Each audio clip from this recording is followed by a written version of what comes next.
ನಮಸ್ಕಾರ ಸ್ನೇಹಿತರೆ, simple recipes ಇನ್ Kannada YouTube ಚಾನಲ್ಗೆ ಸ್ವಾಗತ. ಇವತ್ತಿನ ವಿಡಿಯೋದಲ್ಲಿ ನಾನು ನಿಮಗೆ ಧಾರವಾಡ ಪೇಡಾನ ಮನೆಯಲ್ಲೇ ಹೇಗೆ ಮಾಡೋದು ಅಂತ ತೋರಿಸ್ಕೊಡ್ತೀನಿ. ಟೇಸ್ಟ್ ಅಂತೂ ತುಂಬ ಚೆನ್ನಾಗಿರುತ್ತೆ. ಬೇಕ್ರಿಯಲ್ಲಿ ಸಿಗೋ ಧಾರವಾಡ ಪೇಡ ಥರನೇ ಆಗುತ್ತೆ. ಇದನ್ನು ಮಾಡಲು ತಗೊಂಡಿರೋ ಪದಾರ್ಥಗಳು 1 ಕಪ್ ಹಾಲಿನ ಪುಡಿ, ಹಾಗೆ ಅರ್ಧ ಕಪ್ ಸಕ್ಕರೆ ಪುಡಿ. ನಾನು ಸಕ್ಕರೆ ಪುಡಿಗೆ ಏಲಕ್ಕಿ ಪುಡಿ ಹಾಕಿ ಮಿಕ್ಸ್ ಮಾಡ್ಕೊಂಡಿದ್ದೀನಿ. ಆ್ಯಂಡ್ 3 ರಿಂದ 4 ಸ್ಪೂನ್ ಆಗೋಷ್ಟು ತುಪ್ಪ ತೊಗೊಂಡಿದ್ದೀನಿ, ಅರ್ಧ ಕಪ್ ಹಾಲು, ಹಾಗೆ ರುಚಿಗೆ ತಕ್ಕಷ್ಟು ಉಪ್ಪು. ಈಗ ಒಂದು ಪಾತ್ರೆ ತೊಗೊಂಡು ನಾವೇನು 1 ಕಪ್ ಹಾಲಿನ ಪುಡಿ ತೊಗೊಂಡಿರ್ತೀವಲ್ಲ ಅದನ್ನು ಹಾಕಿ ಲೋ ಫ್ಲೇಮಲ್ಲಿ ರೋಸ್ಟ್ ಮಾಡ್ಕೋಬೇಕಾಗತ್ತೆ. ಹಾಲಿನ ಪುಡಿ ಕಲರು ಸಂಪೂರ್ಣವಾಗಿ ಚೇಂಜ್ ಆಗೋ ತನಕ ನಾವು ಇದನ್ನು ಲೋ ಫ್ಲೇಮಲ್ಲಿ ರೋಸ್ಟ್ ಮಾಡ್ಕೋಬೇಕಾಗತ್ತೆ. ಒಂದು ವೇಳೆ ಹೈ ಫ್ಲೇಮ್ ಅಥವಾ ಮೀಡಿಯಮ್ ಫ್ಲೇಮಲ್ಲಿ ಇದ್ದರೆ ಸೀದೋಗೋ ಚಾನ್ಸಸ್ ಇರುತ್ತೆ. ಸೊ ಲೋ ಫ್ಲೇಮಲ್ಲೇ ಇದನ್ನು ನಾವು ರೋಸ್ಟ್ ಮಾಡ್ಕೋಬೇಕು. ಆಲ್ಮೋಸ್ಟ್ ಇದೊಂದು 10 to 15 ಮಿನಿಟ್ಸ್ ನಾವು ರೋಸ್ಟ್ ಮಾಡ್ಕೋಬೇಕಾಗತ್ತೆ. ನಾನಿಲ್ಲಿ ಉಪಯೋಗಿಸಿರೋದು ಅಂಗನವಾಡಿಯಲ್ಲಿ ಕೊಡ್ತಾರಲ್ಲ ಮಕ್ಕಳಿಗೆ ಅಂತ ಹಾಲಿನ ಪುಡಿ, ಅದರಿಂದ ನಾನು ಮಾಡ್ತಾ ಇರೋದು. ನೀವು ಯಾವ ಹಾಲಿನ ಪುಡಿಯಲ್ಲಿ ಬೇಕಾದರೂ ಮಾಡ್ಬೋದು. ಟೇಸ್ಟ್ ಅಂತೂ ತುಂಬ ಚೆನ್ನಾಗಿ ಬಂದಿರುತ್ತೆ. ಹಾಗೆ ಇದು ಮಕ್ಕಳಿಗೆ ಕೂಡ ತುಂಬ ಇಷ್ಟ ಆಗುತ್ತೆ. ತುಂಬ ಹೆಲ್ದಿಯಾಗಿ ಕೂಡ ಇರುತ್ತೆ. ನಾವು ಯಾವುದೇ ರೀತಿ ಕಲರ್ ಆಗಲಿ ಏನೂ ಹಾಕಲ್ಲ, ತುಂಬ ಚೆನ್ನಾಗಿ ಬರುತ್ತೆ. ನೀವು ಕೂಡ ಇದನ್ನ ಮನೇಲಿ ಟ್ರೈ ಮಾಡಿ, ತುಂಬ ಇಷ್ಟ ಆಗುತ್ತೆ ಎಲ್ಲರಿಗೂ. ಹಾಗೆ ಯಾವ ಬೇಕ್ರಿಯಿಂದ ತಂದಿದ್ದಂತ ಕೂಡ ಕೇಳ್ತಾರೆ. ನೀವೀಗ ನೋಡ್ಬೋದು ಸ್ವಲ್ಪ ಕಲರ್ ಚೇಂಜ್ ಆಗ್ತಾ ಬಂದಿದೆ, ಅದು ಬ್ರೌನ್ ಆಗ್ತಾ ಬಂತು ನೋಡಿ. ಈಗ ಇನ್ನೂ ಬ್ರೌನ್ ಆಗಿದೆ. ನಾನು ನಿಮಗೆ 3 ಸ್ಟೆಪ್ಪಲ್ಲಿ ಬ್ರೌನ್ ಆಗಿರೋದನ್ನ ತೋರಿಸಿದ್ದೀನಿ ನೋಡಿ. ಇಷ್ಟು ಬ್ರೌನ್ ಆದರೆ ಸಾಕು, ಇನ್ನು ಜಾಸ್ತಿ ಮಾಡೋಕ್ಕೆ ಹೋಗಬೇಡಿ. ಯಾಕಂದರೆ ನಾವು ಇದಕ್ಕೆ ಹಾಲು ಎಲ್ಲ ಹಾಕಿದ್ಮೇಲೆ ತಿರ್ಗಾ ಕಲರ್ ಚೇಂಜ್ ಆಗುತ್ತೆ.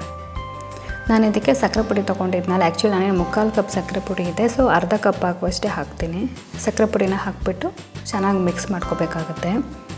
ಸಕ್ಕರೆನ ಹಾಕ್ಬೋದು. ಸಮ್ಟೈಮ್ಸ್ ಸಕ್ಕರೆ ಚೆನ್ನಾಗಿ ಕರಗಿಲ್ಲ ಅಂದರೆ ಹಾಗೆ ಸಿಗುತ್ತೆ ತಿನ್ನುವಾಗ ಅಂದ್ಬಿಟ್ಟು ಸಕ್ಕರೆ ಪುಡಿನ ಹಾಕೋದು ಬೆಸ್ಟ್ ಅನಿಸುತ್ತೆ. ಈಗ ನಾನು ಇದಕ್ಕೆ ರುಚಿಗೆ ತಕ್ಕಷ್ಟು ಒಂದು ಸ್ವಲ್ಪ ಉಪ್ಪು ಹಾಕ್ತೀನಿ. ನಾನು ಯಾವುದೇ ಸ್ವೀಟ್ ಮಾಡೋದಾದ್ರೂ ಒಂದು ಚಿಟಿಕೆ ಆಗೋಷ್ಟು ಉಪ್ಪು ಹಾಕ್ತೀನಿ, ಬಿಕಾಸ್ ಅದೊಂದು ಟೇಸ್ಟು ಫುಲ್ಫಿಲ್ ಆಗಿರುತ್ತೆ. ಅದಕ್ಕೋಸ್ಕರ ಸಕ್ಕರೆ ಪುಡಿ ಹಾಗೂ ಉಪ್ಪು ಹಾಕಿ ಚೆನ್ನಾಗಿ ಮಿಕ್ಸ್ ಮಾಡ್ಕೊತಾ ಇದ್ದೀನಿ. ಈಗ ನೆಕ್ಸ್ಟ್ ಇದಕ್ಕೆ ಹಾಲು ಹಾಕೋಬೇಕು. ಏನು ಅರ್ಧ ಕಪ್ ಹಾಲು ಇತ್ತಲ್ಲ, ನಾನು ಅದನ್ನ ಹಾಕಿ ಮಿಕ್ಸ್ ಮಾಡ್ಕೊಂಡಿದ್ದೀನಿ. ಆ್ಯಕ್ಚುಲಿ ನಾನು ಹಾಲು ಹಾಕಿ ಮಿಕ್ಸ್ ಮಾಡೋದು ವಿಡಿಯೋ ಒಂಚೂರು ಸ್ಕಿಪ್ ಆಯಿತು, ದಯವಿಟ್ಟು ಕ್ಷಮಿಸಿ. ಏನಿಲ್ಲ, ನೀವು ಎಷ್ಟು ಹಾಲಿನ ಪುಡಿ ತೊಗೊಳ್ತೀರೋ ಅದರ ಅರ್ಧದಷ್ಟು ಹಾಲನ್ನ ತೊಗೊಂಡು ಮಿಕ್ಸ್ ಮಾಡ್ಕೋಬೇಕಾಗತ್ತೆ. ಚೆನ್ನಾಗಿ ಮಿಕ್ಸ್ ಮಾಡ್ಕೊಬೇಕು. ಒಂದು ವೇಳೆ ಹಾಲು ಜಾಸ್ತಿ ಆದರೆ ಕನ್ಸಿಸ್ಟೆನ್ಸಿ ಇಷ್ಟರವರೆಗೆ ಬರೋ ತನಕ ನೀವು ಲೋ ಫ್ಲೇಮಲ್ಲೇ ಇದನ್ನು ಮಿಕ್ಸ್ ಮಾಡ್ಕೋತಾ ಇರಿ. ಹಾಗೆ ನಾನು ಈಗ ಒಂದು 2 ಸ್ಪೂನ್ ತುಪ್ಪ ಹಾಕಿದ್ದೀನಿ. ಎಲ್ಲದೂ ಚೆನ್ನಾಗಿ ಹೊಂದ್ಕೊಳ್ಳೋ ರೀತಿ ಮಿಕ್ಸ್ ಮಾಡ್ಕೋತಾ ಇದ್ದೀನಿ. ಒಂದು 20 to 25 ಮಿನಿಟ್ಸಲ್ಲಿ ಪ್ರೊಸೀಜರ್ ಎಲ್ಲ ಮುಗ್ದೇ ಹೋಗಿಬಿಡುತ್ತೆ ಇದ್ರದ್ದು ನೋಡಿ. ಈಗ ಅದು ತಳ ಬಿಡ್ತಾ ಇದೆ ಅಲ್ವಾ, ಇಂಥ ಟೈಮ್ ಬಂದ ತಕ್ಷಣ ನಾವು ಇದನ್ನ ಸ್ಟವ್ ಆಫ್ ಮಾಡಿದರೆ ಸಾಕು ನೋಡಿ. ಚೆನ್ನಾಗಿ ತಳ ಬಿಡ್ತಾ ಇದೆ ಇದು. ನೀವು ಬೇಕಾದ್ರೆ ಒಂಚೂರು ಟೇಸ್ಟ್ ಕೂಡ ನೋಡ್ಕೋಬೋದು ಈ ಟೈಮಲ್ಲಿ, ಸಕ್ಕರೆ ಸಾಕು ಸಾಲದು ಏನಾದರೂ ಕೂಡ. ಈಗ ನಾನು ಆಫ್ ಮಾಡಿಬಿಟ್ಟು 5 ಮಿನಿಟ್ಸು ಹಾಗೆ ಇಡ್ತಾ ಇದ್ದೀನಿ ಪಾತ್ರೆಯಲ್ಲೇ. 5 ಮಿನಿಟ್ಸ್ ಆದಮೇಲೆ ಒಂದು ತಟ್ಟೆಗೆ ಹಾಕೊಂಡ್ಬಿಟ್ಟು ತಿರ್ಗಾ ನಾನು 1 ಸ್ಪೂನ್ ತುಪ್ಪ ಹಾಕ್ಕೊಂಡು ಚೆನ್ನಾಗಿ ಕಲಿಸ್ಕೊತಾ ಇದ್ದೀನಿ. ನಾವೆಷ್ಟು ಚೆನ್ನಾಗಿ ಇದನ್ನ ಕಲಿಸ್ಕೊತೀವೋ ಅಷ್ಟು ಚೆನ್ನಾಗಿ ನಮಗೆ ಪೇಡ ಕನ್ಸಿಸ್ಟೆನ್ಸಿ ಬರುತ್ತೆ.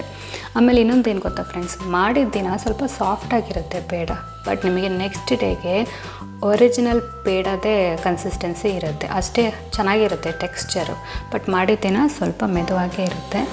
ನಾನು ಇದನ್ನು ಚೆನ್ನಾಗಿ ಕಲಿಸ್ಕೊತಾ ಇದ್ದೀನಿ.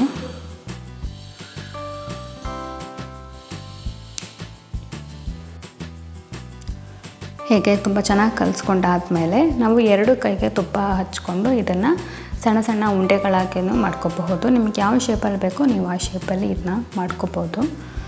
ಸಾಮಾನ್ಯವಾಗಿ ಧಾರವಾಡ ಪೇಡ ಸಣ್ಣ ಸಣ್ಣ ಉಂಡೆನೇ ಇರೋದ್ರಿಂದ ನಾನು ಇದನ್ನು ಸಣ್ಣ ಉಂಡೆಗಳಾಗೆ ಮಾಡ್ಕೋತಾ ಇದ್ದೀನಿ.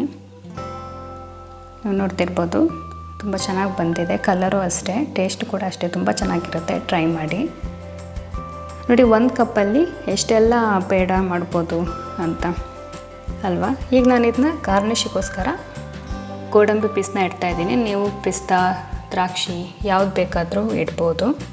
ನೋಡಿ friends, finally Dharwad peda ready ಆಯಿತು